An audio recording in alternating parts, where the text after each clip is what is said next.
So I'm curious, but do you know anything about witches? So today we're going to be doing our first fan submission. Yeah. Who actually submitted this? Danny. It was Danny. Yeah. That's right. Yeah, sweet baby Danny. Danny, the cool bro. Yeah. So we're doing, per Danny's request, 2018's Suspiria. Yes. And then as a little bonus, we're also going to do 1977. Yes. 77? Yeah, 1977 Suspiria, but it's going to be Patreon only. So if you want to listen to that episode, then go over to Patreon and become a patron. And you'll also get a couple of other fun little things, like a little practice that Karina and I did after the break where we were trying to figure out how things work again. Yeah, in a new space. Because we kind of like moved where we were recording. Yeah, it's a fun little rant on capitalism, so you definitely want to go listen to that one. Definitely. We need to find some more fun things to do on the Patreon also. We do. But to get into the metadata for Suspiria, just real quick, I've got the director is Luca Guadagnino, written by Dario Argento, as well as his then partner Daria Nicolodi, as well as David Kajanik, and then stars a bunch of people. I just kind of wrote down kind of the main cast. So I've got Chloe Grace-Moretz playing Patricia, Tilda Swinton playing a whole cast of characters, but playing Dr. Klepper, Madame Blanc, and the Madame Marcos. We got Dakota Johnson, who plays Susie Banyan, Elena Fokina, who plays Olga, and then Mia Goth, who plays Sarah. Yes. Like, I could go on and on and on. There's a lot of really great actors and actresses in this movie. And there are, a couple of very standout main characters, but everybody plays a decent part. I think so. Yeah. I mean, if we're being honest, I have very few gripes about this movie, but one of them was how you only really got to know 2 or 3 of the dancers. Yeah. There were a couple that, you kind of see multiple times or they get brought up for different plot points, but the rest of them fade in the background. Yeah. You don't know their names. You don't know why they're there. You don't know anything about them, right? Yeah. You can kind of get some sisterhood and camaraderie from some of the things that they say, but that's it. And it's probably just because it's already a 2.5 hour fucking movie. Yeah. And the one thing that I will say about just because we're talking about length, about this version versus the 1977 version is, yes, this version is a 2.5 hour plus movie. Yeah. The 1977 version is like an hour and 38 minutes. Super short. Yeah. Super short, or what should be normal movie length. I honestly feel like the old one feels longer. Which is strange. It's only the last 40 minutes of the 2018 one that you're like, oh my gosh, there's 40 more minutes in this movie. Yeah. But the first 2 hours blow by. Yeah. Yeah. The tagline for this movie is "Tremble, tremble, the witches are back." Ooh. Ooh. The title card, we had talked about this before we started recording. It took me so fucking long to find this title card, you guys. I watched the beginning of this movie so many times. I was like, did they just skip over the fucking title card? No, it's the train station that Susie gets off of, and one of the gate names is the title card. It's there for maybe a half a second. And so it's if you're not looking for it, you're not going to see it. Nope. Because you're already watching the movie. I was fucking impressed by that. It was really good. I also really like that this movie's split into acts too. I like that too. The first time I watched it, I was kind of like, oh, like a Tarantino vibe, interesting. And then I just didn't think about it. The second time that I watched it, I paid more attention to the titles of those chapters, more than I did the first time. I can actually run through them real quick too, because we're not going to cover every little detail of the movie. We're not a movie full review show. No. But do want to give a little bit of context there. So Act 1 is titled Old Habits. Mm-hmm. Act 2 is Palaces of Tears. Mm-hmm. Act 3 is Borrowing. Act 4 is Taking. Act 5 is In the Mother House, parentheses, All Floors Are Darkness. Act 6 is Suspiriorum. Interesting. So yeah, it is nice that they break it up like that. To be honest, the first time that I watched it, I also saw I saw the screen pop up for Act 4, 5, and 6. Right. I didn't see the first 3. Right. Right. Yeah. Yeah, because it is so quick. They don't make a huge point of it. No. And it's not yes, it is kind of foreshadowing for whatever it is that it's trying to tell in that chapter. but it's just a tiny little detail to throw in there. And upon watching it the second time, I appreciated it because you can actually see every act telling that exact detail. Yeah. With borrowing and taking was what I was really thinking of just in that moment. Absolutely. Of Susie either borrowing powers or taking them from other witches. Yeah. I do also really like that this is split into 6 acts. It's like a 2.5 hour plus movie, and it truly takes place over the course of like days. I think so. Like not even a week. Yeah. Yeah, like not even a week. Yeah, we should get into, should we do themes and then our plot synopsis? I'll go over, I'm just going to use IMDb's again because I really liked what they wrote for the 2018 one. Yeah. It wasn't super long. There was a couple of them that were pretty long, but yeah, this one, it's just like 2 sentences. It says, a darkness swirls at the center of a world-renowned dance company, one that will engulf the artistic director, a young ambitious dancer, and a grieving psychotherapist. Some will succumb to the nightmare, others will finally wake up. Yep. I like that. I like that too. I think the strategy that I'm going to adopt from this point forward is I'm going to default to doing IMDb's unless I don't like it. Then I'm going to write one. Yeah. Yeah. Or if you're feeling like particularly artsy, where you just want to do it, like you like the movie or whatever, and you're like, I want to create my own little brief synopsis for it. Yeah. What would you do for themes for this movie? Because I was thinking about like womanhood or motherhood might be a theme. Those are kind of both 2 that I wrote down. I wrote down femininity. Motherhood, and then also abuse of power, guilt. Definitely. Yeah. Guilt can be a big one. And witchcraft. Well, sure. Yeah. Yeah. I'm even trying to think about just that feeling of like exploitation too. Because it feels like in the 2018 version, especially for Suspiria, that the students were exploited. Like they were used to enact things for the coven. Yeah. And not to their knowledge. And I liked that aspect. I also liked that aspect of like when Patricia went to Dr. Klepperer and was like, they took all these things from me. And so they know where I am at all times. Just that feeling of like them taking their identities and making it and like abuse of power. Yeah. Very, very, very similar. I also really I feel like in the 2018 version, the way that they conceptualized witchcraft was definitely more prominent throughout the movie, first off. But then second, it was just so much more well done. Like it kind of seemed like at the end of the 77 one that they just kind of threw witchcraft in there for fun. Yeah. And it didn't necessarily tie with most things. Definitely. Whereas it was a plot driver for the 2018 one. Absolutely. And I really appreciated that. And I'm going to try not to say too much about the 77 one in this episode because I want people to get the Patreon one. And I think that's a good point too. I was actually thinking when we get into lore that I did a lot of movie lore, and I feel like I did quite a bit that could be more focused in the 77 version versus what we're going to talk about today. So I will also pencil that for later. Ooh, I like that. Which is fun. Like I'm excited for it. I like that. I like gatekeeping things. All right then. It's also like, it's not like we're the kind of people that you can't message and be like, hey, I really want to see this, but I can't afford the Patreon, and we won't like either give you a discount or just let you see it. We'll just like send it to you. Yeah.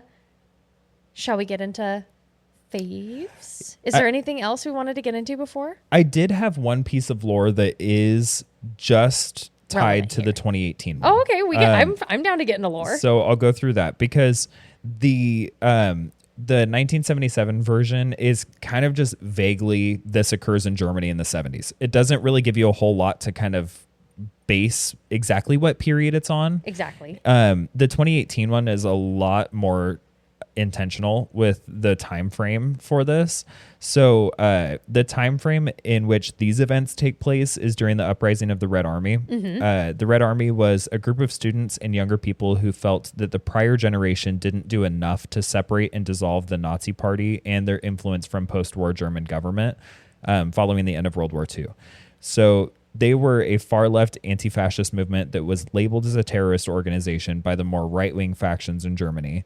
And is kind of, it's sprinkled throughout all of the 2018 film, partially in a way to give a little bit of a potential excuse as to why Patricia would have left. That's part of it.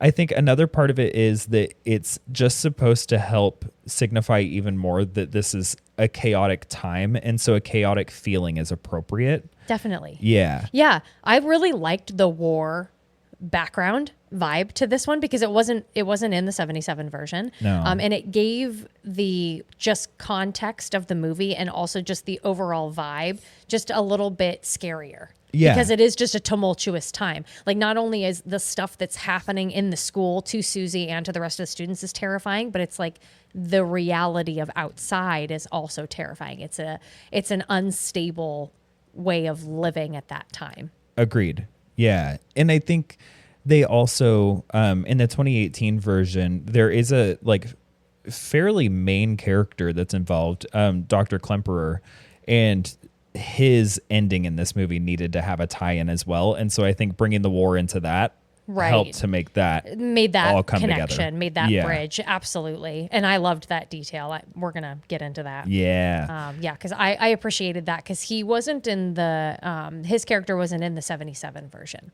No. At all. There was no doctor. No, there was a psychoanalyst or something like that at the very end of the 1977 version, but he was not like involved. Yeah. Yeah.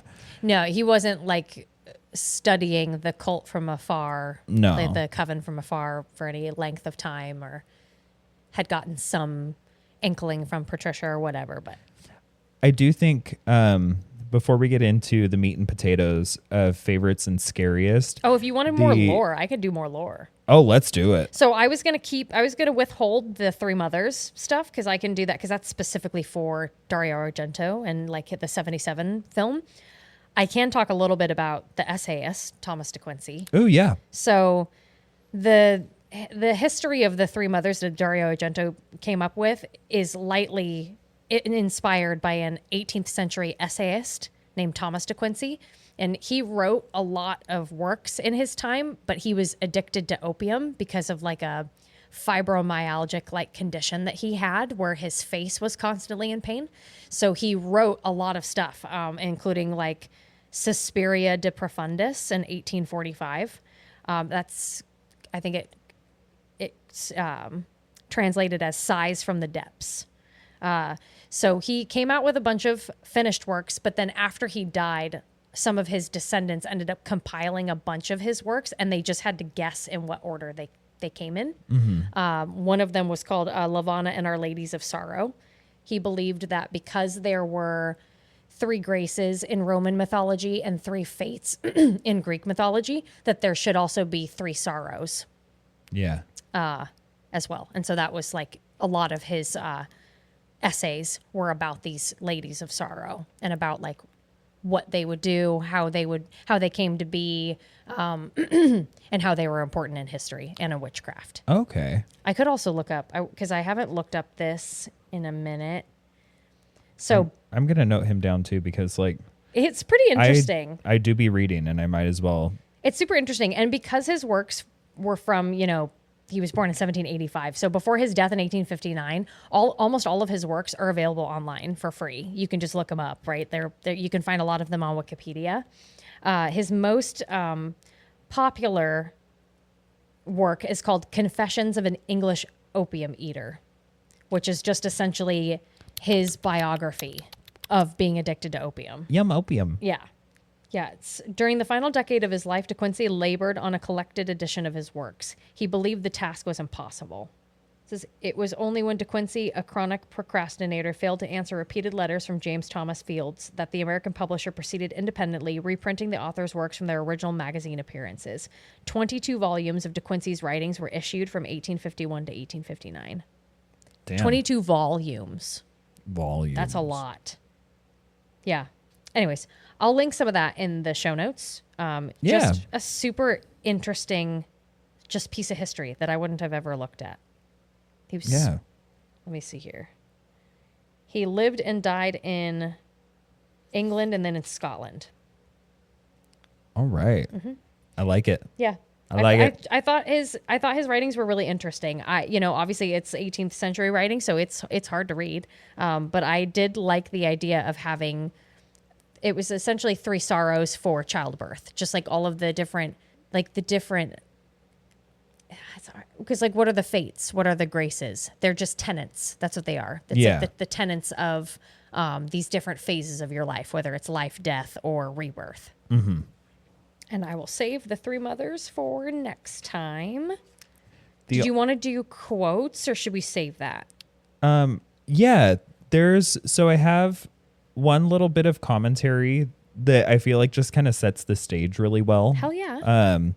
And it's just that in the very beginning of the movie, you get to see a glimpse of the world that Susie came from, because she lived in what at the time wasn't necessarily an uncommon sort of way of life. Mm-hmm. Yeah. Now it's far less common. But she was a part of a Mennonite community. And so for people who aren't aware of what Mennonites are, I don't really know what they are. So everybody for the most part has a conception of what Amish people are. Yes. So Mennonites are, at least from my understanding, and I've watched a lot of Amish documentary television, the Mennonites are Amish who have adopted certain pieces of technology. So Amish don't use any at all. Got it. Mennonites will allow themselves to have like vehicles and like that sort of stuff. Things that make their lives easier. Exactly. Sure. Yeah. And so you get to see a little bit of a glimpse into that lifestyle and where she came from. And then when you're seeing the scene where it's just kind of panning along a wall in the farmhouse, there is a frame on the wall, and in the frame it says, "A mother is a woman who can take the place of all others, but whose place no one else can take." Mm-hmm. And I feel like it's so easy to just kind of like skip by that, but that is actually a really good indicator for what the entire rest of the film is about. Absolutely. Yeah. Yeah, because one of the themes is motherhood, right? Yeah. And it's interesting too that, just because that saying right there makes you feel that like a mother is that person that's always safe and loving, and that's not always the case, right? Like that tapestry on the wall to a lot of people, and especially to Susie, is empty words. Yeah. Because that's not who her mother is, right? No. And she found the mother that she really wanted at that school, with her favorite teacher that she had always loved and, always like admired and would sneak out and get in trouble to witness. Yeah. Mm-hmm. Yeah. Even get in trouble at home, just like drawing maps between the United States and Germany. Yeah. Yeah. Yeah. Right. As far as quotes go, I just have 2. The first one is from Dr. Klemperer, and it is, "You can give someone your delusion, Sarah. That's religion." Yes, that's my favorite too. And then the second one is, "When you dance the dance of another, you make yourself in the image of its creator. You empty yourself so that her work can live within you." Yes, and I love that one. I love that in this movie, it is in the context of she is doing this specific dance that is created for this specific reason. Yes. But that quote is bigger within the movie itself, and it's bigger even when you just zoom out on life in general. Definitely. Like, art in general is you're channeling something else that you're getting from somewhere else. Right. Yeah. It's not about you, right? Because in that scene that I'm sure we'll talk about, Susie was trying to like not tell Madame Blanc what to do, but trying to like assert her own view of how the piece should be performed. And Madame Blanc is like, "Oh, my sweet summer child." Yeah. Are you out of your fucking mind? Shut the fuck up. I wanted to also highlight Olga's quote when she has that panic attack in dance class, and Madame Blanc says, "Why don't you take her to her room?" And she says, "No, call Olga a cab. Because she needs to get the fuck out of this box of rabies." Oh my gosh. Yes. Fucking awesome. Danny and I carried box of rabies into our backpacking trip after that. And it just, Yes. It stuck. Yes. I got that one. I have this 77 one that I'll leave. And then I have Professor Milius says, quandam ubique, quandam semper, quandam ad omnibus creditor est. Magic is everywhere and all over the world. It is a recognized fact. Ooh. Whoop, whoop, whoop, whoop, whoop, whoop, whoop. We love ourselves some Latin. Love even it. When we can't read it. Love Latin. All right. That's it. That's all I had. Because I also had the delusion. That's religion one. All right. We're getting into faves. Let's do it. So there's my favorite and my scariest scenes are a little bit jumbled because That's fine. one of them specifically is both. Yeah, right. Favorite and prop. Let me see. Is it also scariest? Yes, it is. So Yeah. I decided that well- I'm gonna switch them. Oh, okay. So my honorable mention for my favorite scene is the scene where they are shaming the police officer's penis with a giant ass hook.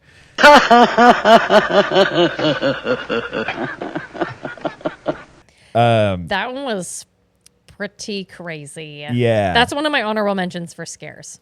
And so like I don't truly that scene doesn't need any context. If you just hear that summary of it, that's about enough for you to understand why it's hilarious. It's a pretty great, not great scene, but it is great in the sense of like how little context they give to those groups of scenes. It's one of those things where if you're not paying attention, you're missing things. And when you do pay attention, it's like a very like a, ooh.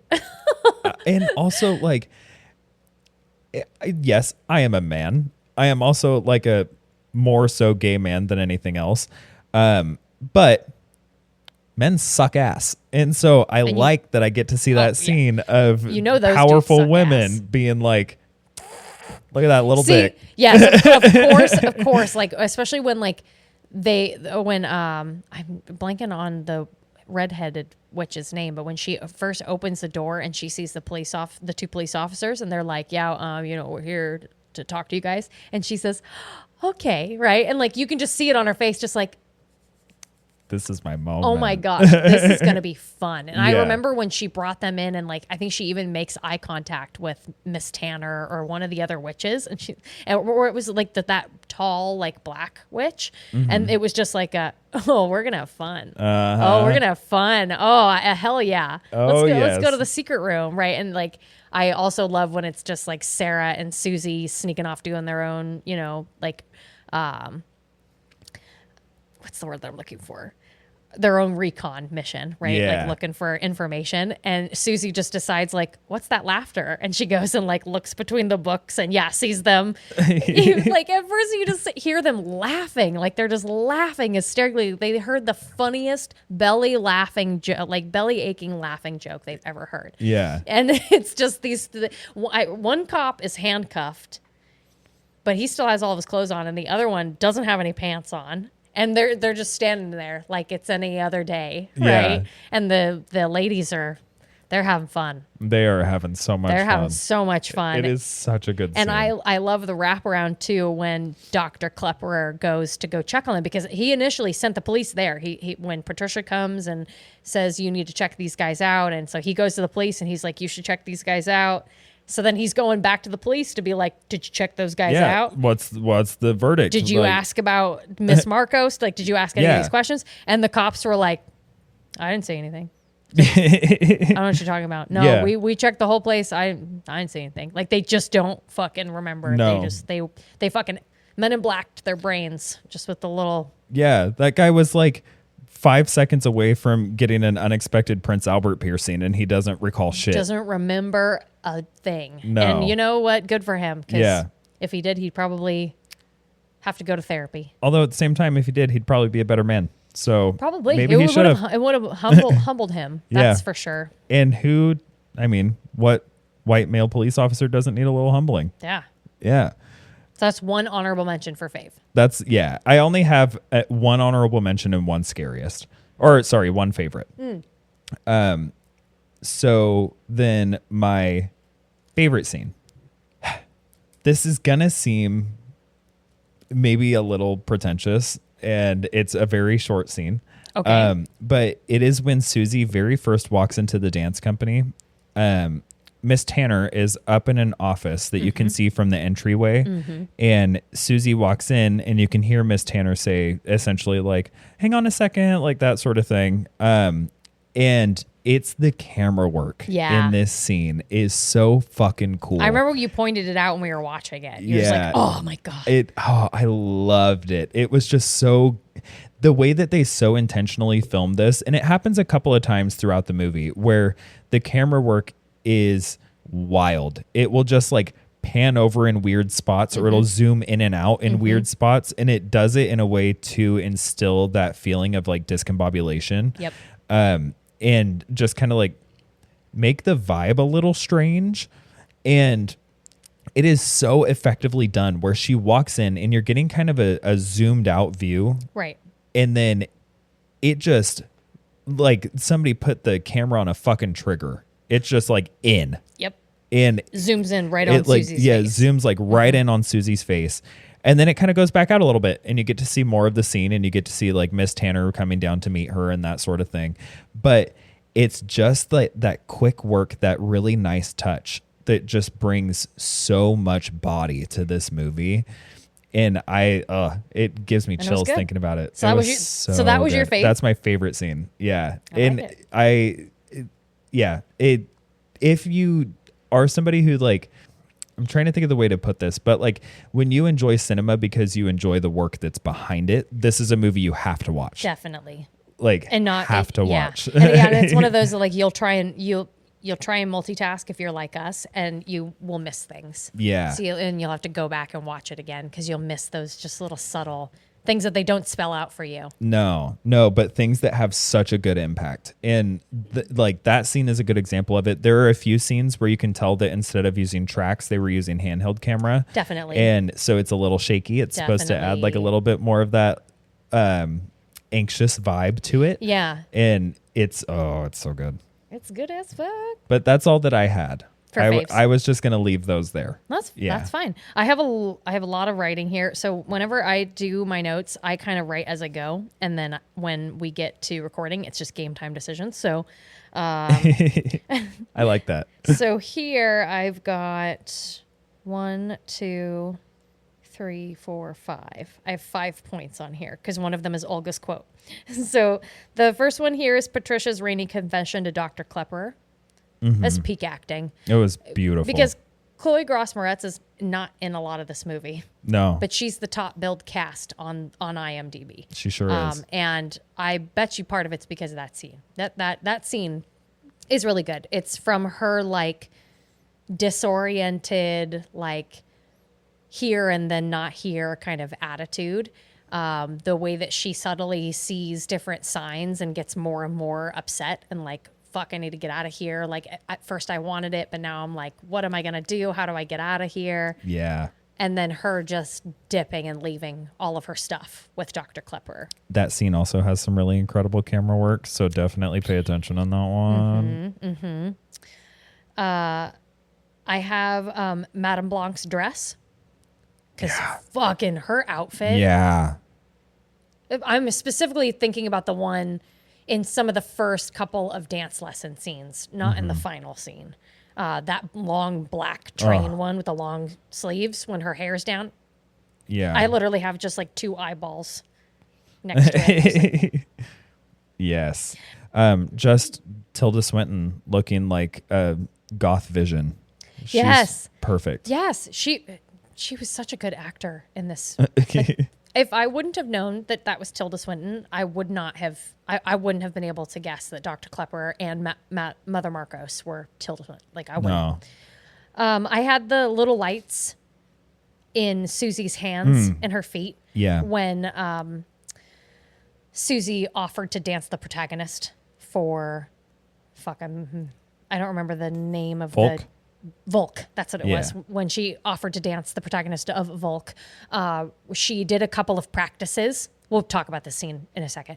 And then when she did it the second time, Madame Blanc came up to her and asked her if she'd been warmed up, and she grabbed onto her hands for a moment. And then when she let go, there was like a little tiny light that kind of like stayed on her hands. And she did the same thing on her feet. She like grabbed onto her feet and like held them. And then when she let go, there was like a light that stayed, kind of almost showing you that like there was some spell that had just been placed on her hands and her feet in that moment. And you see the lights from that point forward throughout the movie, but I think that is the first time you see them. Oh yeah, I think I know what you're talking about. It's kind of slightly different. Yeah, because I feel like you see like the shimmery light and like the walls, yeah, and the like shimmery in like different rainbow places. light. And I think it's supposed to still kind of be reminiscent of that. I think so, but I think that's the first place you see it. I'm thinking personally that the shimmery light was Mother Suspiriorum. Oh, okay. We're in spoiler territory, but because she was her all along, I think that was just Mother Suspiriorum, or it could have been that, or it could have been when Madame Blanc was talking about giving Susie nightmares. Could have been like a visual representation of that. Yeah, just a visual representation of like that entity, like not Madame Marcos or Mother Marcos, but there's Madame and Mother, and it's confusing me. That's all right. If people want to get it straight, they can watch the movie. Yep. So I like that. I like that detail. I really liked all of the subtle spells. That's a subtle spell in this movie. I like the subtle spell after Madame Blanc asks Carolyn to perform a jumping series. That's also a spell, as well as later on in the movie when the redheaded witch sends Dr. Klepper off with that little like song that she sings to him, and then she just like lets him go and then keeps singing, and he just slowly like walks away. Yeah. And then very subtle spell, not so subtle effect of Miss Griffith's situation. Yeah, exactly. That would probably be the final one that I would have in there.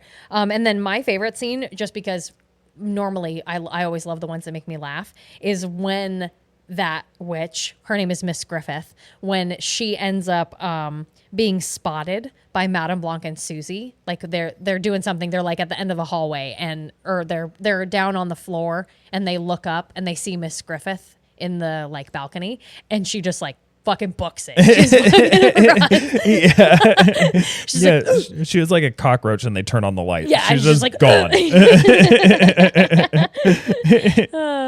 So that was my good. favorite. I love that. I really love that. It's just like, fuck, I've been spotted, run. My scariest scenes is also very succinct. Love it. So for my honorable mentions, I have two. My first one is that Marcos in general is just nasty. Like, they did so good with the body work. Definitely. And all of the different prosthetics and everything with Marcos. I had no idea that was Tilda Swinton. And her acting, too. And her acting was incredible. But yes, the body makeup, fucking phenomenal. And gnarly. Yeah. So gnarly. Dude, and, in Shadow of the Demon Lord, like this tabletop role-playing game that I really like playing, that's what the monsters look like. Oh, okay. When they like have babies, like heads, like on their bodies that are still screaming, and like, you know, they're covered in, they're just fucking gross looking. They're fucking gross and like horrific looking. Like, I really liked how far they went with her makeup. Yeah. Because they could have just made her look really fucking old. Yeah. They could have just made her look really fucking old, but they made her look old and gross. Yeah. Yeah, they could have made her just G. look like some sort of like decrepit old like shriveled up thing. They could have made her look like the old lady from SpongeBob. Yeah, yeah, exactly that. Chocolate. Yeah. You want some chocolate? I remember when they invented chocolate. I hated it. Yeah, they could have made her look just like that. Yeah. But no, they took it far. They took it far, and it was perfect. It was iconic. So good. It was disgusting. So yeah, anything Marcos related, gnarly. Yep. The other honorable mention that I have for scariest scene is the final scene. The ritual. The ritual. Yeah. Which it's not actually the final scene, so I shouldn't say that. But the ritual scene. That is so fucking cool, first off, because like is specifically the way that Madame Blanc dies. Yeah. You never see somebody's head split or neck split that way.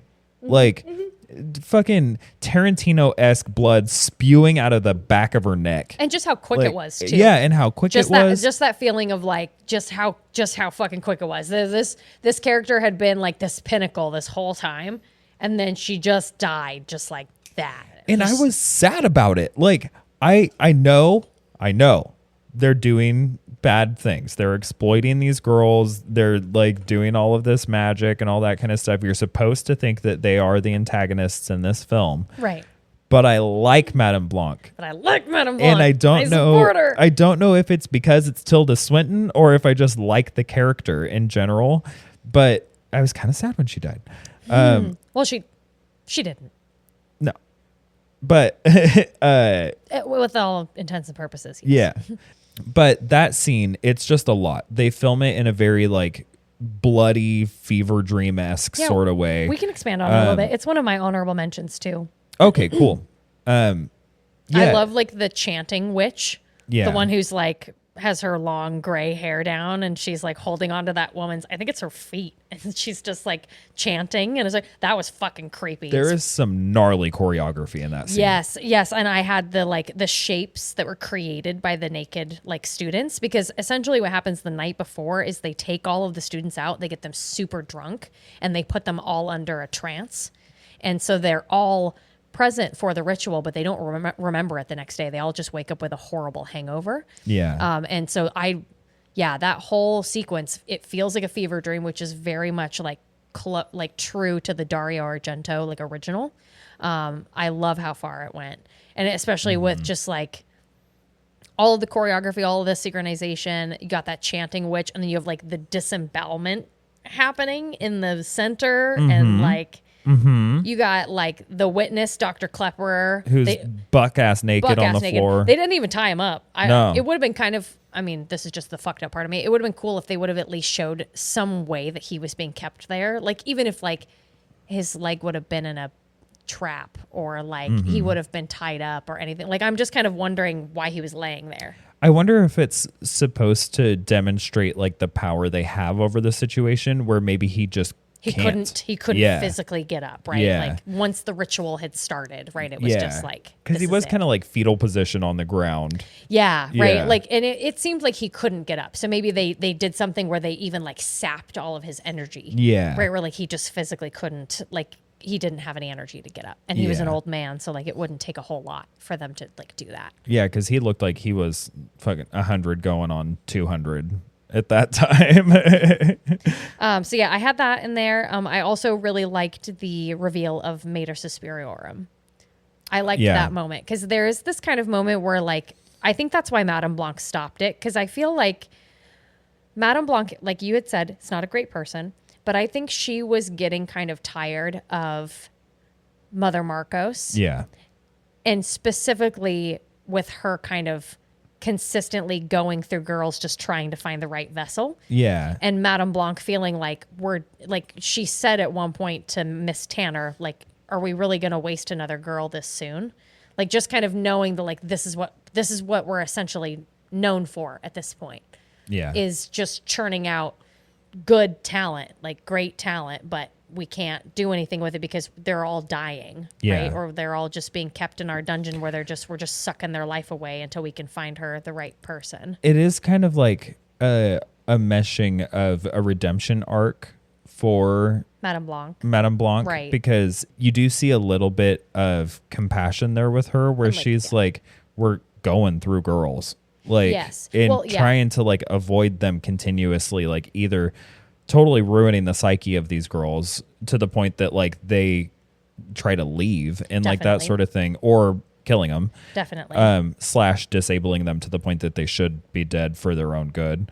Or then that's meshing alongside of allowing the audience to remember that Madame Blanc is an artist, and like the art is just as important to her. Yeah, right. Yeah.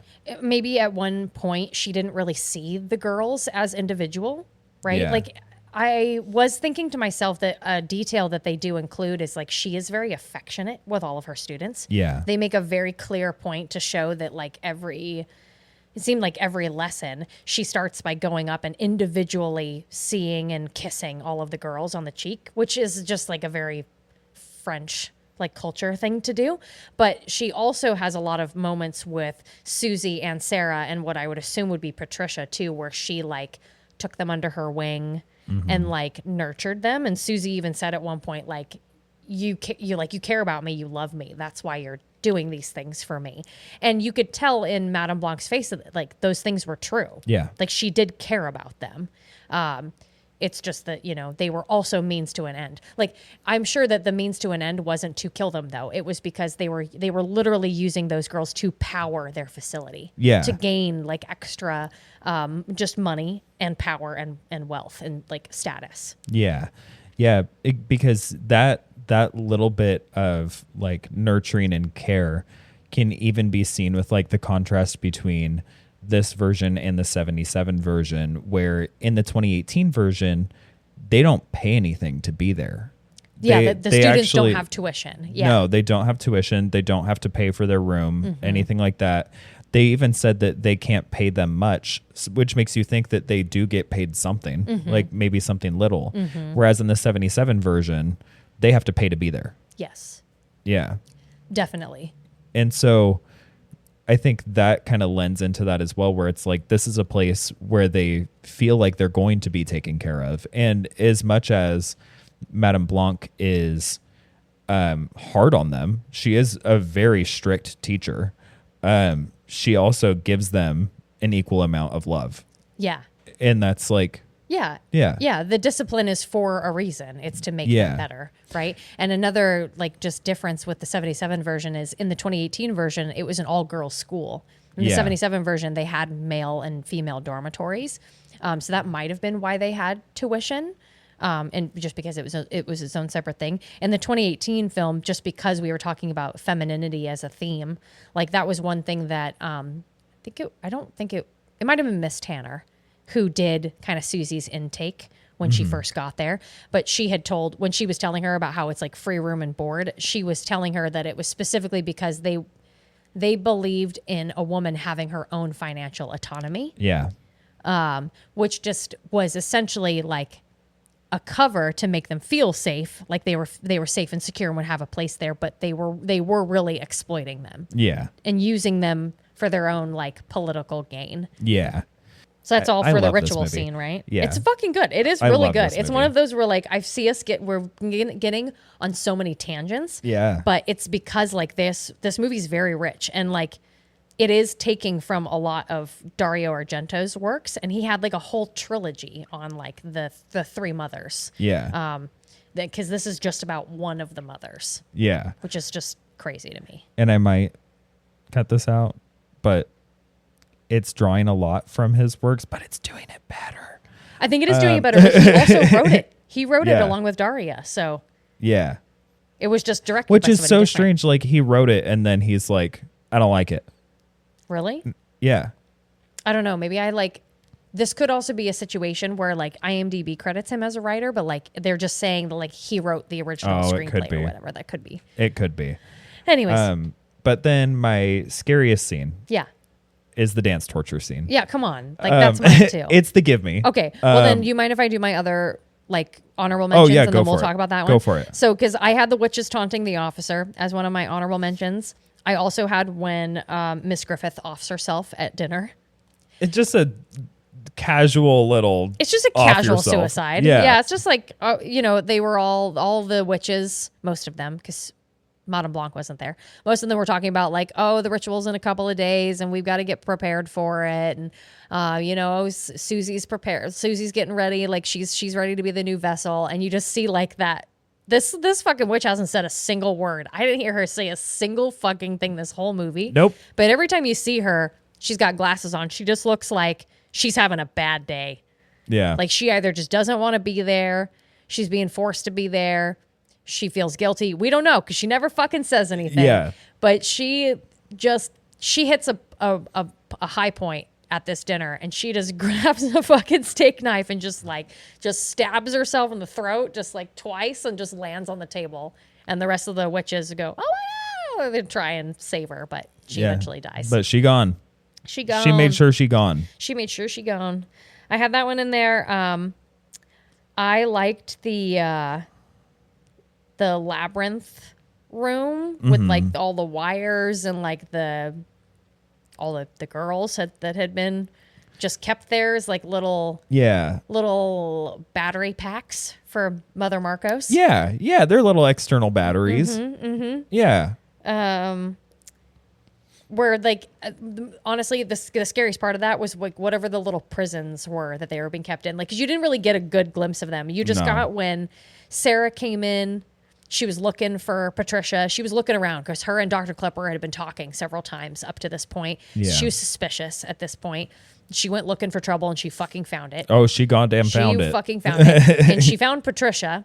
And and Patricia looked like she had aged like 50 years and was like gray. And she asked her how she had got there. Like, I'm so sorry it took me so long. And there's like another girl who's like half mangled who starts crawling towards Sarah. And you can see a couple of other girls that are like in cages, like just these little wire vine cages. And I'm pretty sure one of them is Olga. Yeah, I would assume so. Yeah. They had to. No. Yeah. I was gonna. The joke was there, and I'm not gonna make it. We're not doing it. No. All right. Well, then let's talk about the scariest scene because it's the same for both of us. It's Olga's death, obviously. Yeah. Olga's death is so good. Like, I hate how good it is. It's gnarly. So to kind of set the scene for this, when Susie first gets like accepted into the school. Well, I guess she's not technically accepted yet. When she first gets into the school and they decide that they are going to give her the opportunity to audition to be in the school, they take her into this room. And this room is a like fully mirrored room. And it's Miss Tanner.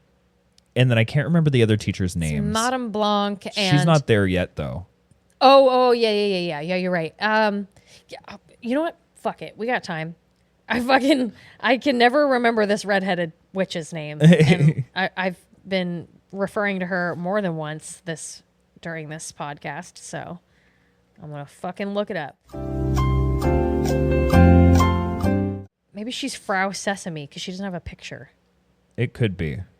Yeah, Miss Milius is the tall black one. Yes. And then you have Miss Mandel, Jessica Battett, and then Vanda Capriolo plays Alberta. So I don't actually fucking know because these people don't have pictures next to them. I think it's Miss Tanner, Miss Milliot. Miss Milius, yes. And Miss Milius, and then Frau Sesame. And Frau Sesame. Because I'm pretty sure Frau Sesame is the one with the red hair. Yeah. I'm like pretty sure. And so they take Susie into this room and they're going to have Susie audition in front of them. Yes. Meanwhile, as Susie's auditioning, Madame Blanc gets a vibe that like something cool is happening. Right. And so she ends up coming into the room, watching this audition. And then you find out that Susie gets accepted. Mm-hmm.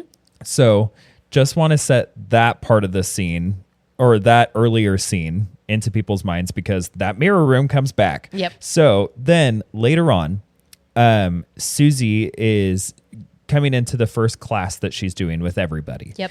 And it's the first time she's meeting everybody. First time she's meeting everybody, and they're going to be rehearsing Volk. Yep. So Madame Blanc tells everybody, you know, like, okay, well, Patricia's gone, so we have to reshuffle some things. Yes. So Olga, you're going to play the protagonist. Yeah, you're going to play Patricia's part. Yeah, that's what Patricia did. Yeah, you're going to play Patricia's part. Yep. And then I can't remember who she said was going to play the other one. I think she wanted Sarah. I think it was Sarah that she wanted to play Olga's part. Yeah. And then Carolyn or somebody else, she wanted to play Sarah's part. Like they were just shuffling people around. Yeah. But the whole gist of it is that she moved Olga to a different position. Yeah, she moved Olga to essentially like the primary role. Part. Because I think that's what's truly important. I think everybody else's roles aren't important. No. And so they start doing this rehearsal. Olga freaks out, says it's a box of rabies and that she's going to leave. And you don't necessarily see where she's going quite yet. No, it comes back later. Yeah, they just start to kind of move on from that. And as they're going, well, I think it's like she storms out, and so they still need to rehearse. Exactly. And so Madame Blanc's like, okay, who's going to take the protagonist? Exactly. And she nobody starts, would. Like, yeah. And she starts like going around the room, are you going to do it? Are you going to do it? And they're all like, nope, I don't want it. Yeah. And then Susie volunteers. Yeah. And so Susie says, I'll do it. And Madame Blanc says like something to the effect of, we've been rehearsing this for 10 months. Yep. That's like, exactly what it was. Like, and so, we've been rehearsing this for 10 months. And Susie's like, well, I've watched it. I've read about it. I've seen it. Like, I've seen it performed before. And I think I can do it. And Miss Tanner says, like, well, let's just have her do it alone because we don't want anybody to get, like, kicked in the ribs or anything like that. Right. Because this is not beautiful ballet. Like, the stuff that they're doing is very primal, and it's very, like, striking and forceful. Yes. Like they're using a lot. They're not really paying. It's not that they're not paying attention to where they're going, but they're using a lot. It has to be very synchronized. It does. There cannot be a lot of mistakes in what they're doing. No. And as a little like asterisk to that, the choreographer who made all of the dances for this movie tried to make very like intentional, beautiful dance that interprets witchcraft.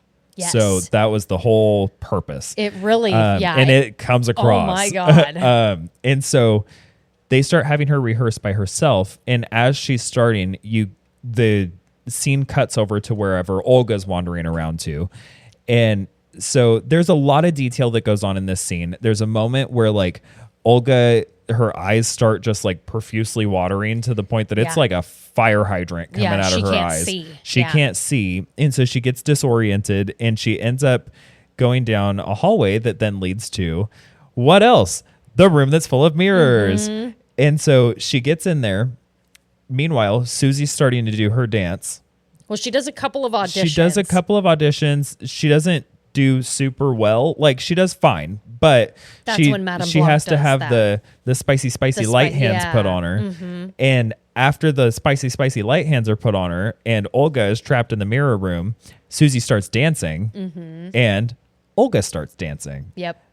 Like almost mirroring her moves, but they're slowly like twisting and contorting Olga. Which shouts out to... It's Elena Volkina. Yeah, shouts out to her because one of the like little trivia points for this movie is that was all... except for like the parts where you can see that it's obviously CGI, like stretching her face and like that sort of stuff. Yeah. That was all actually her doing those moves because she's also a contortionist.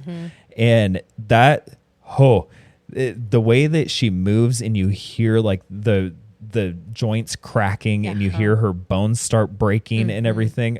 It's so, fucking gnarly. And it just keeps jump cutting between her dancing and Susie dancing and her dancing and Susie dancing. And Susie is unintentionally torturing Olga. Yeah, to death. Death. Well, almost. You wish it was to death. You wish it was to death. You wish it was to death, but man, is it not? No, it's not. It's not. It is probably the most iconic scene from this movie. Oh, definitely. Anybody who's seen the 2018 Suspiria would remember that scene. Yeah. Definitely. And if they don't remember the scene itself, they remember her being airlifted out by meat hooks. Fucking this is probably the same ones that are used to shame the police officer's penis. Yeah, the same ones. Like, and oh my God.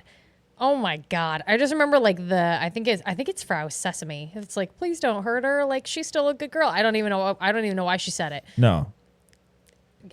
Good God. You couldn't have just put those meat hooks like underneath the crooks in her elbows and her knees. You had to put them through her fucking... And you had to make us watch it? All the way. all the way. With the 2018 effects. Oh, it was fucking gnarly. Yeah. That was the only part that I was like, all right, that's fucked. That's a bit. That's fucked. Yeah. Yeah, because the effects in the 77 one are 1977 effects. But there's one good practical scene that I'm actually really excited to talk about for the 77 version. Yeah.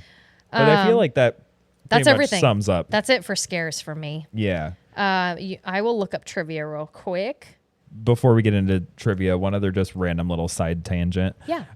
All of the advertisements and the graphics and the media that was created for Suspiria is beautiful. Like, even if you don't watch the movie, look up the movie poster. Yeah. Look up like just any of the the promo that was surrounding it. It is so fucking cool. Even the like custom font that they made for it is rad as hell. I love it. No, they did a really good job. I think they did a good job of marketing the movie too. Like there's a very iconic image for this movie that to my knowledge is never shown in the film, and it's when all of the girls are standing next to each other in this very like ritual like stance.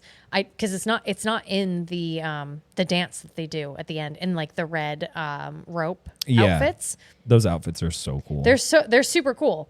But this image at the beginning of the trailer. Oh yeah. That image. Oh shit. It went away, but I saw it. Yeah.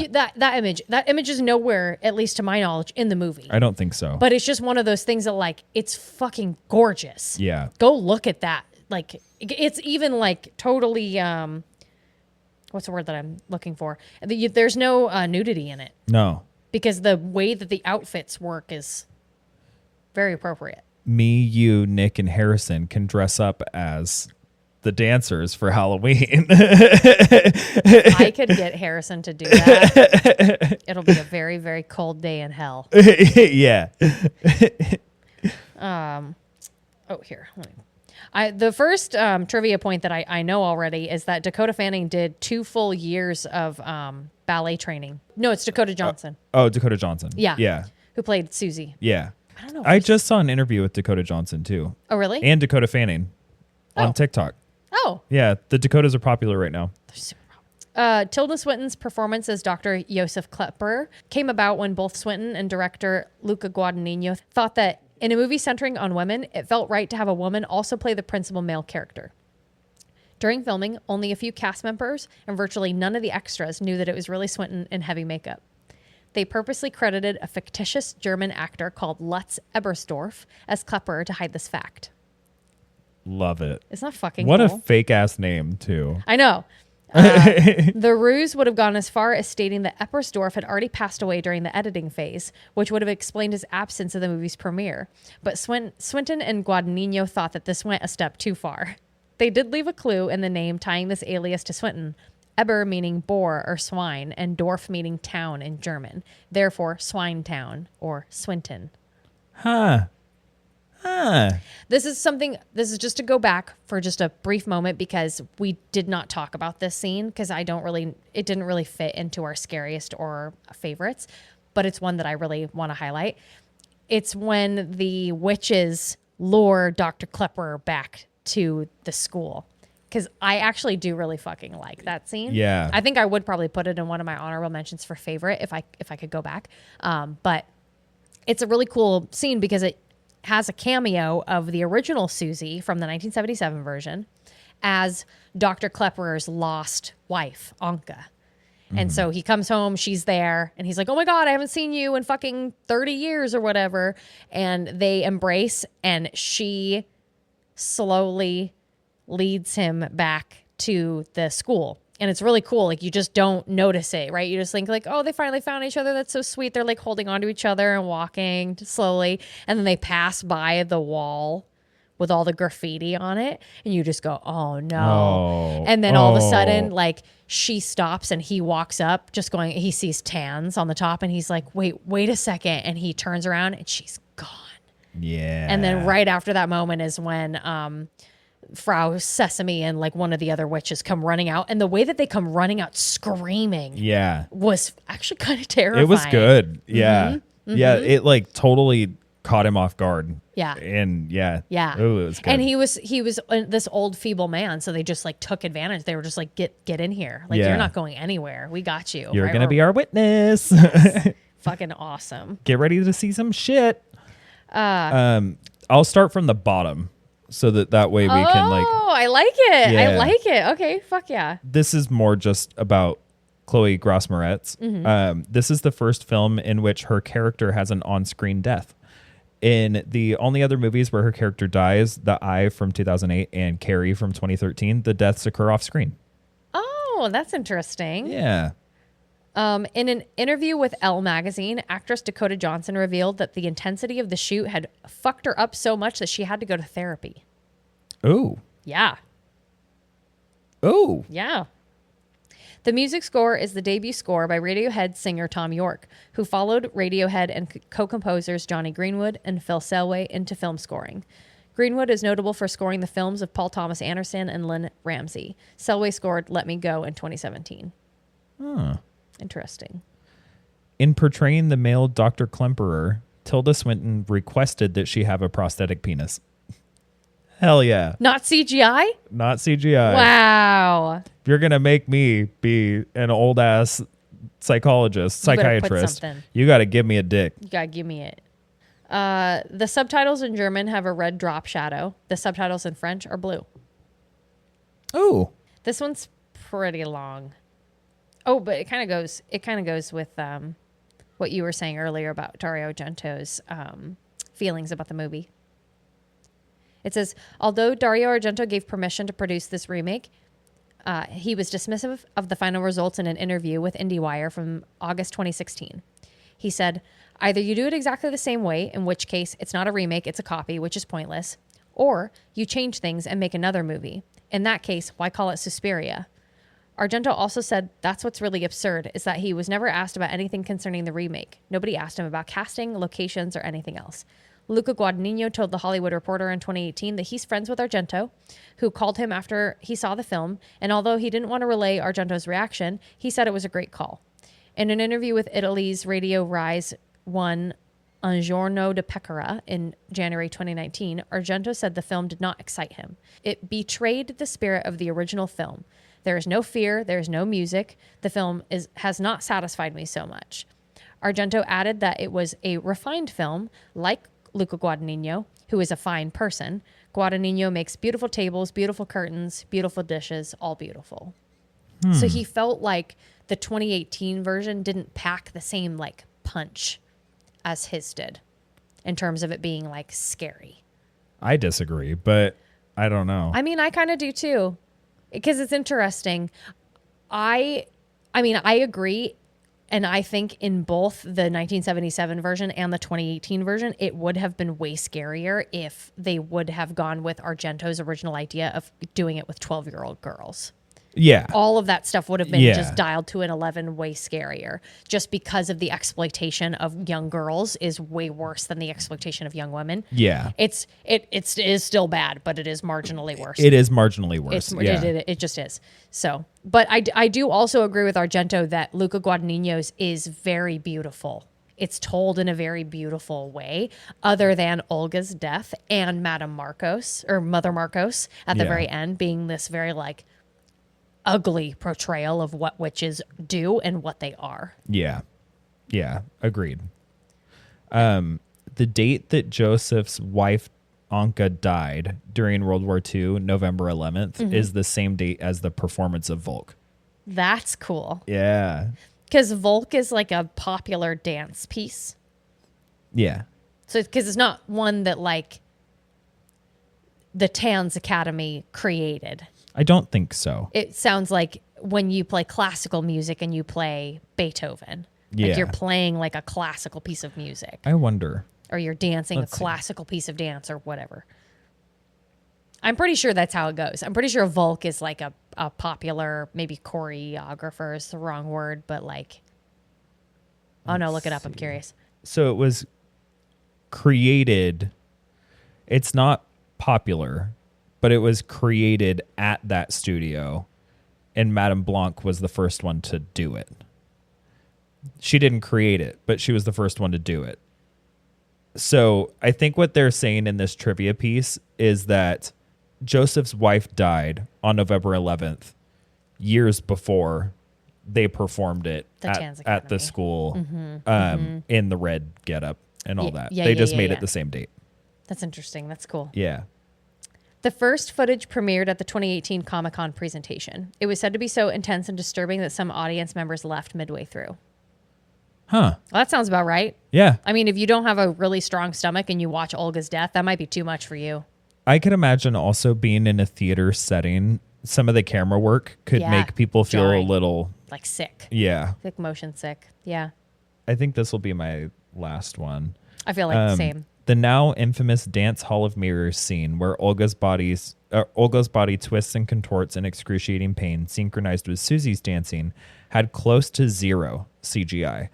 Elena Fokina, being a trained contortionist and ballet dancer, in addition to having hypermobility, performed all of these stunts herself. At the end of the film, a woman can be seen walking out the front garden of Klemperer's former estate, holding a book entitled The Great Mother. The full title of the tome is The Great Mother, An Analysis of the Archetype, written by Eric Newman. According to the description, the book explores the Great Mother as a primordial image of the human psyche. The book also describes how the feminine can be depicted as a goddess or a monster. All of these themes are explored in the film, especially towards the end of the ritual. I like that. I like that a lot. I will do my... Fuck it. Where did I put it at? Here we go. I got my weapons list. Ooh, okay. Do you have a weapons list?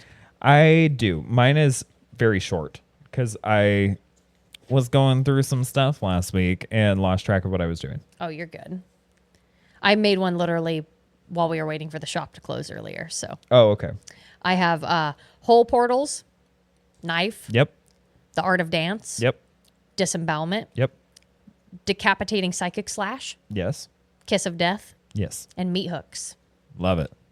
I kind of want the decapitating psychic slash for my my rating. You can take it because I want the kiss of death.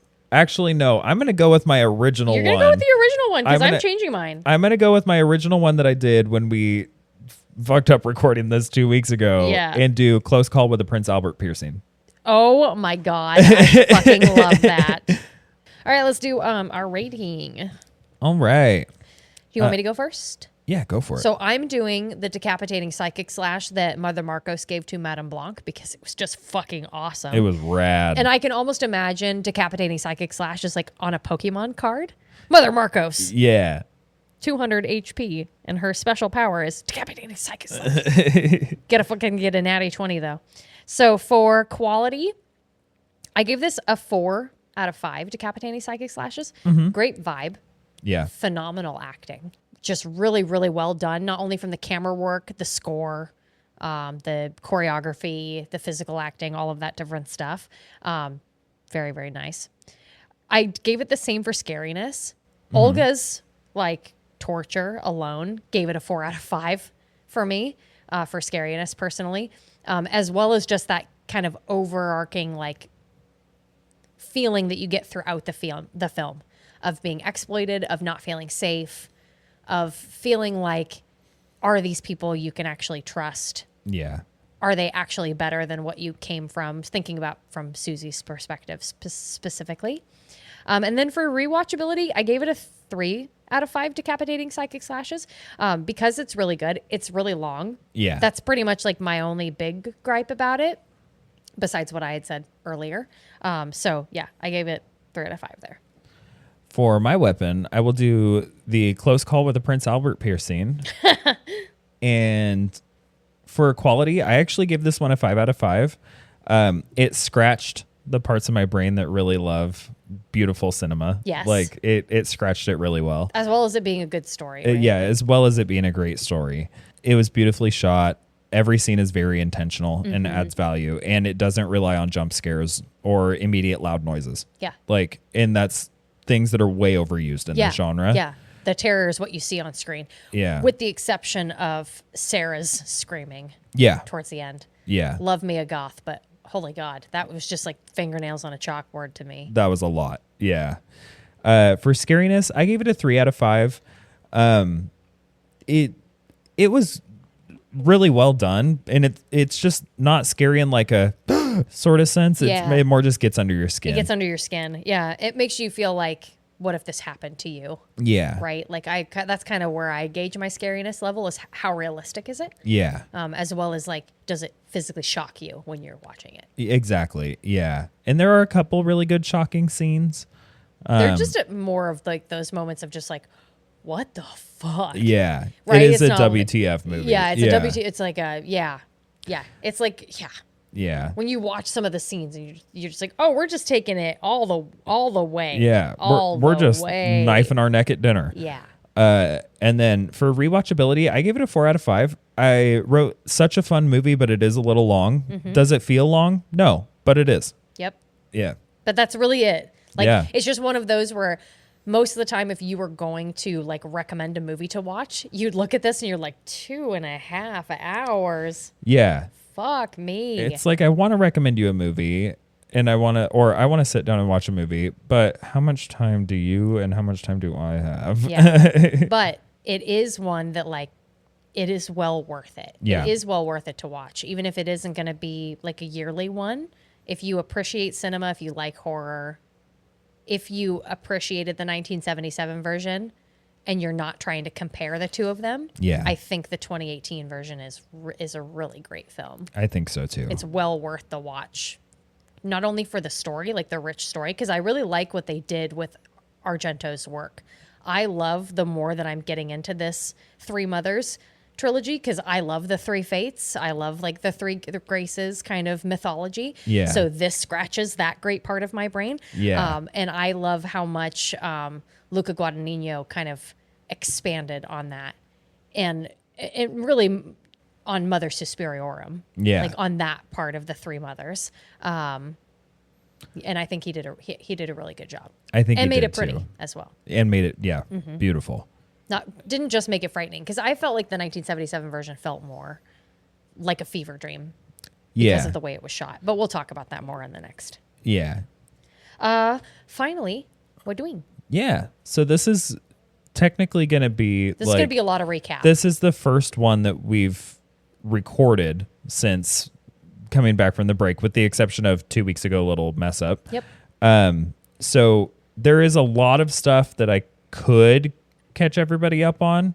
But just for time's sake. Just for time's sake. I'm not going to go through all the books that I've read. If you want to see the ones that I've read, I have a highlight on my Instagram. My Instagram handle is Podtergeist. We'll just put it in the show notes because it's annoying to spell it. Or you can follow me on StoryGraph. On StoryGraph, it's just Clark Rowe. So that'll have all the books. Some of the highlights of what we did during the break, or what I did during the break. First one we did. Karina, Harrison, Nick, and I all went camping. Yes. That was a really cute. good time. Yep. First week in June. Yeah, first weekend in June. We all went out near Bagby Hot Springs, and it was like the fucking Ritz-Carlton of campsites. Oh my gosh. It was so much space. It was so good. Spacious. Had water access. It was huge. Yep. There was enough space for like both of our cars, both of the tents. We could have easily put 2 more tents in another car. There was a kitchen. It was great. Nice log to be able to cook and work off of. Yeah. That was it was a primo spot. We're not sharing it No. because it's ours. No, we're not. It's ours and not It's ours whenever yours. it's available. I got to go to a like friends and family only opening of a new bar in Southeast Portland. That was really fun. Aw. I haven't been drinking much lately, so I do try to save it for really special occasions, and that was one of those really special occasions. Been going to the river a lot, just trying to get out in the sun, go Good. swimming, doing a lot of backpacking, also trying to get out in the sun, but get out away from people at the same time. Yeah, right. Went to a rave in Portland, saw Gengar. That was really cool. Gengar, that's a fucking awesome name. Yeah, it was fun. I am a 32-year-old man, so dancing for 4 hours straight, starting at 10 p.m. that was a task. But did it. It was really cool. And it was fun. It was really fun. I really liked it. I did learn that like specifically at this venue in Portland, the openers aren't great. So I don't really need to get there at Super 10. early. I can get there at midnight and see the person that I want to see. I know that's always the shitty part. Is how late they run. Yeah. I have been playing a shitload of pool. That's been really Cool. fun. Yeah. Oh, over at Sam's? Sometimes at Sam's. Sometimes I don't like the place itself, but Langer's in Sherwood is like a family fun center sort of thing. But there's a bar upstairs that's 21 and over only. They have pretty nice pool tables and it's free. Oh, so fuck yeah. been going and doing that. Dude, that would be super fun. Danny's also been into pool a lot lately, so we go and play together. If we like can't sleep, we're just like, hey, you want to go play pool? Oh, that's actually super cool. Yeah, so that's been really fun. Went up to Timberline twice and hiked up toward the summit just to look at marmots. That was really fun. Got to see a lot of marmots. They make my heart happy. Yeah. And then just this last Tuesday, one of Danny's coworkers has become friends with him, and then Danny introduced me to him when we all went to the rave. His name's Eli. Okay. We've started getting a little closer. So this last Tuesday, he invited Danny and I over to his house for dinner, and he was so sweet. He lives in Newburgh. He went all the way to Hillsdale to get me verde cocina to make sure that I had safe food to eat, and then made dinner for Danny. That's so cute. And like he invited us over. I got to meet his partner Parker and then their kid Percy. It was a really cool time. Played some board games, and it was cool. Wait, which board game? So it technically I didn't get to play the board game because I watched them set it up and kind of how it worked, but I left before they started playing. Got it. But we played Flux, and we did the great. Alice in Wonderland Flux, and then we did the Lovecraftian Flux, which was really fun. I have Cthulhu Flux. Yeah, it's pretty good. It was really cool. I like how you can just like swap them in and out. Yeah, it was a good time. That's why it's so cool. And then I will go over the book that I finished last week, which was Coexistence. I don't have the author's name in front of me. But it's a collection of short stories. Some of them tie together. I don't believe all of them do. I didn't see at least connections in some of them. But it is an examination of queer relationships through the lens of indigenous culture, and how also indigenous culture and politics exist together, and how suppressed their culture has been, and all of that. It was a profoundly impactful book. Wow. I love it. It's very short. I highly recommend it. Absolutely. I'm going to look it up. Hell yeah. It was incredible. There's also some spicy scenes in there that are actually written way better than any romance novel I've ever heard be written. It was really good. Interesting. Yeah. I also finished Stoner by John Williams earlier this week. That is a book that not much happens, but it was a beautifully written book, and it resonated so strong within me. Like, I literally finished it at 10:15 at night, and then just had to lay there in bed staring at the ceiling and processing what I had just read for 45 minutes. Wow. It was so good. Highly recommend. It's a classic, so I know a lot of people have read it. If you haven't, I've never heard of it. Definitely worth it. Okay. And then I'm on a classics kick right now, so now I'm reading East of Eden by John Steinbeck. East of Eden. He also wrote Of Mice and Men, and I believe Grapes of Wrath. I didn't read Grapes of Wrath. I did read Of Mice and Men, but back in high school. Yeah. So that one's really good so far. It's got me gripped. But that's pretty much it. I think I know it's been I went a through month. fast enough that that was, I feel like that's the core things. Well, I was thinking if we wanted to, if people wanted to keep up on things that we were either playing or reading, we could start putting that stuff on Patreon too. Oh, I like that. I know they have StoryGraph for books, but they don't have anything for games other than what you're playing on. Yeah. I don't know. Anyways, I like doing. I like doing them here. We should do that. Yeah. We should. I don't know how Patreon works, but I should just pull it up on my laptop and just fiddle around with it a little bit and see what I'm able to do, because I don't really know what you can do on it. No, yeah, we're learning Patreon, so we'll figure it out though. It's gonna be fun. We'll figure it out, and then if you guys want more, if you want more in depth what doings, we can put those over there. We can eventually make stickers. I love stickers. Oh, I like stickers. I love stickers. So for me, for what doing, I had a page when we did our last episode where we tried to do both movies at once. I had a prepped what doing next episode page, but I'm going to kind of make it a little bit more succinct. You already talked about our camping trip. So I'm not going to talk about that. My brother-in-law Thompson did get engaged to his wonderful girlfriend Becky. That was on the 22nd of June. So congrats to the both of them. Congrats. Yeah. I did want to highlight that I also got a couple of new creatures for the shop. I got a new snail for the fish tank. We'll name her Wanda too, because she's named after Wanda who passed. And then I also got a little jumping spider. He's born the same day as my brother, so I named him Brian after him, and he's adorable. He's gotten a little bit bigger. He fucking loves fruit flies. He's made himself a little hammock at the top of his little coffin terrarium, and I love him. He's adorable. Cute. I love coming in every day and being like, "What's up, Brian? What you Jumping up to?" spiders are the greatest. Right? Love them. I can't wait for him to become more comfortable. Like so far, I've only really seen him kind of wander around the top of the terrarium, but I feel like eventually he'll get to move into a bigger space. Yeah. And he'll be able to like explore around and like, be really happy. So I had kind of put that in there. I've finished a couple of books and a couple of games. I finished a classic, King's Quest 6 from my childhood that I try and play like once a year because it makes me really happy. That and like the 7th one. So finished that one. And I have like the original guide. Like it's such an old game that like in order to prevent people from pirating the game back in like the 90s and the early aughts, they used to sell it with a guide. And so you would get to a certain point in the game and it would have like a runic alphabet in it, but the alphabet that you needed was in this guide.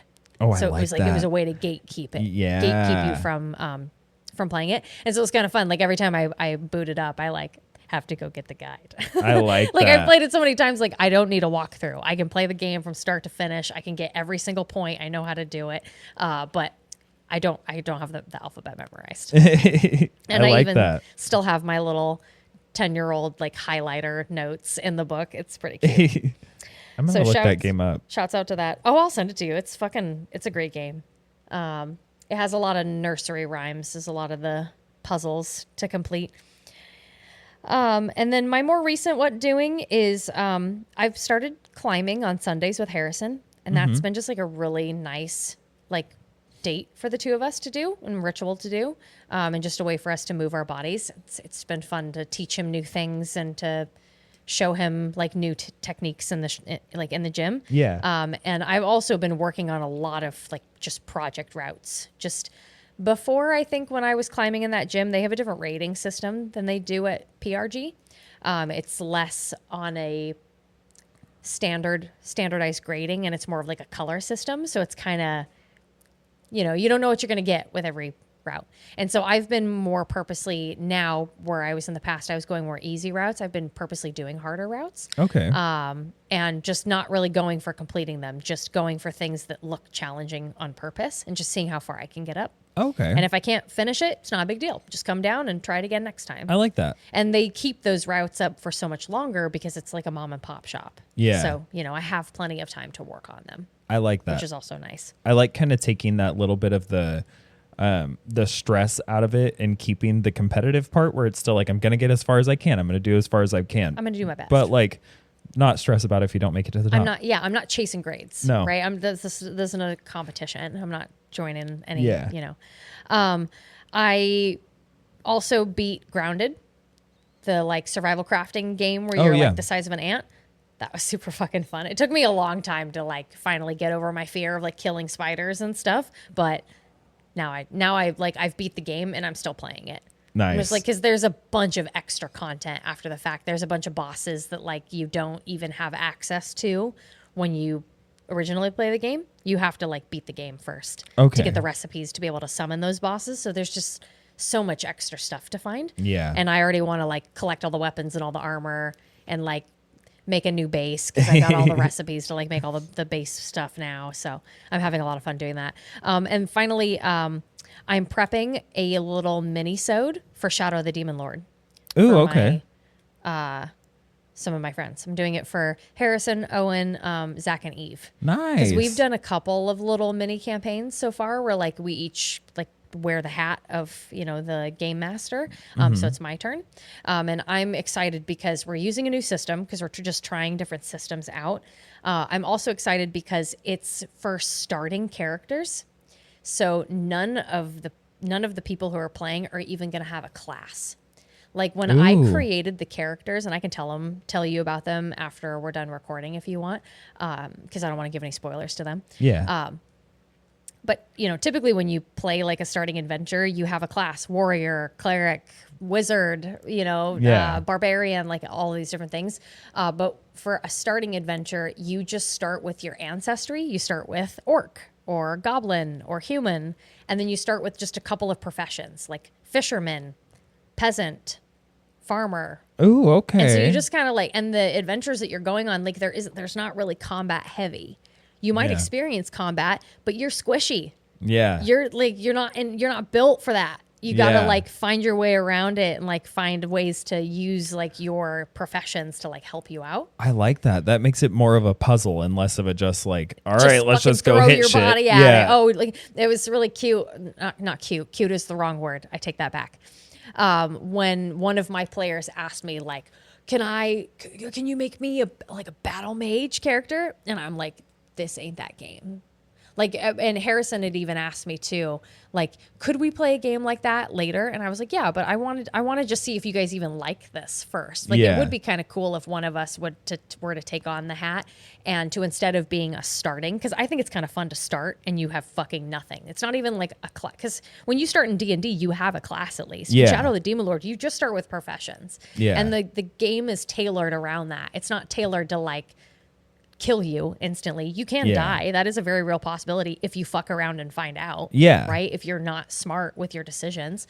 But I kind of like that. I'm totally also down with being okay, you guys are cool with the system and you guys understand it. We're going to start with level 8 characters. Yeah. We're going to start where you're already on your expert path. You already have a shit ton of spells, because you don't want to overwhelm somebody when they're still learning a system. No. So I'm excited to see how they like it. Yeah, because learning a new system, even when you get the typical D&D stuff where you start with, your ancestry, your class, you have most of the time a little bit of money, you have some gear, that sort of thing.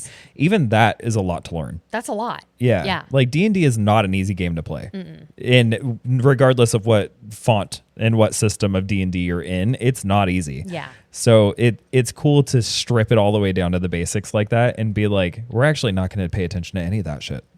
It's just you, right? And it's kind of cool. Yeah, too. you're a grill cook. Yeah, you're a grill cook. That's it. That's your whole job. Yeah. You've never picked up a fucking sword in your entire life. Yeah, that monster over there, you're not gonna fight it. Yeah, and you know what? You hate camping. Yeah, so and you're gonna camping, so life's gonna be real tough for you. Yeah, yeah. I like it too because you roll to create your characters in the beginning. You get to, of course, pick which ancestry you want. But after you do that, you roll to find your background, to find out your age, your height, your build. Ooh, I like that. An interesting or quirky thing about you, or even an interesting thing that you carry when you start the game. So you don't even have to think about what are my goals? What are my ambitions? What am I striving for? What am I looking for? You roll for that when you start. So you kind of, you know where you come from. You know, what your values are and what you fear. Yeah. And then that's kind of the rest of it, you can kind of mold around that. I love that that's also making the players themselves have to act more. Because they have to figure out how to embody this character. Instead of kind of creating a character that they can very easily portray. Mm-hmm. I like that. Yeah, because I feel most of the time when you play D&D and you create a character, it's a personification of you. Yeah, in some way or another. In some way or another. Either it's a character trait that you really want to embody, whether it's just you in a different skin that you're wearing, or you're trying to play a very whatever. But in this one, you can still do that. You can still kind of put yourself into the character. But it's nice that you start with a bit of a framework. Yeah. And it helps your GM to create different scenarios. For my character, she had a magical egg. She had this was her interesting thing. Her other weird thing was that no matter how clean she cleaned her clothes, they were always dirty and right. And so just and that would come up just all the time, right? I always just kind of looked like I had spent all day on a farm, right? I like that. I like that. Anyways, that's enough rambling. I feel for tonight, because I feel we're almost at the 2-hour mark. Well, without further ado, I hope everybody has a great rest of your evening. Stay cool out there. Yeah, check out 1977's Suspiria's episode on Patreon. Yes. Have a good night. Bye. Hey, everybody, it's Karina. I'd like to tell you of a couple of announcements. We have got a Patreon now. You can subscribe at patreon.com/itsalwaysspooky. For $5 a month, we will be having some very special features, so stay tuned for those. Starting with every week, we'll be posting what episode we're planning on doing, so please make sure that you post your scariest and your favorite scenes so that we can feature them in the episode. If Patreon isn't your speed, you can also send us a tip on our Ko-fi account. That's kofi.com/itsalwaysspooky. Please, please, please also email us your spooky stories and any recommendations to itsalwaysspookypodcast@gmail.com. Thank you so much. It's always spooky.